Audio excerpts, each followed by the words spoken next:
यांनी म्हटलं होतं, अनिल देशमुखांनी आरोप केला आहे की उद्धव ठाकरे यांनी पवारांवर आरोप करा असं फडणवीसांनी मला सांगितलं होतं. जर प्रतिज्ञापत्र करून दिलं तर ईडी सीबीआय तुमच्या मागे लागणार नाही असं म्हटलंय. कपोल कल्पित गोष्टी त्या बोलतायत.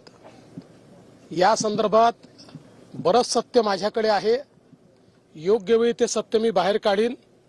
आज त्यांना निवडणुकीच्या निमित्ताने सनसनी पसरवायची आहे, पण ज्यावेळेस सत्य मी बाहेर काढील त्यावेळेस त्यांच्या लक्षात येईल. त्यामुळे आज यापेक्षा जास्त याच्यावर मी बोलत नाही.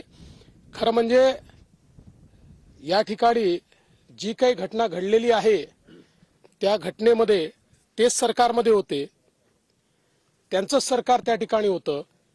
त्यांच्याच काळात सगळा तो बॉम्बचा आणि 100 कोटीचा घोटाळा झाला आणि त्यानंतर त्यांनी मला काय निरोप पाठवले या सगळ्या गोष्टी माझ्याकडे आहेत. काळजी करू नका, योग्य वेळी बाहेर काढीन. बाळासाहेबांचा अपमान केला असं उद्धव ठाकरेंनी म्हटलं आणि परत उद्धव ठाकरेंनी मोदींना बेअकली माणूसाची टीका केली. मी कालच सांगितलं, मोदीजी कधीही बाळासाहेब ठाकरेंचा अपमान करूच शकत नाही.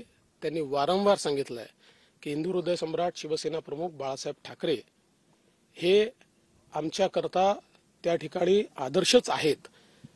पण आत्ताची स्थिती अशी आहे की उद्धव ठाकरेंचा तोल ढळला आहे, त्यांच्यावर मानसिक परिणाम झालेला आहे, त्यांना मानसोपचार तज्ज्ञाची आवश्यकता आहे. मला असं वाटतं की तात्काळ त्यांना मानसोपचार तज्ज्ञांकडे नेलं पाहिजे. सर, नाशिकमध्ये दिंडोरीच्या लोकसभेमध्ये सुहास कांदे आणि छगन भुजबळ यांच्यामध्ये वाद रंगला आहे. सुहास कांदेंचं असं म्हणणं आहे की छगन भुजबळ हे तुतारीचा प्रचार करतायत, तसे फोटो सुद्धा त्यांनी दाखवले. तर दुसरीकडे छगन भुजबळ म्हणतात की या कांद्यामुळे भाजपची कोंडी झाली आहे. बघा, भुजबळ साहेब कधीच दुसऱ्या कोणाचा प्रचार करणार नाहीत. भुजबळ साहेब पूर्ण ताकदीने शक्तीने महायुतीच्या पाठीशी आहेत. ते महायुतीचाच प्रचार करतील. अर्थात भुजबळ साहेबांमध्ये आणि सुहास कांदेंमध्ये काही डिफरन्सेस आहेत, ते आम्ही दूर करू. चला, झालं रे पुष्कळ.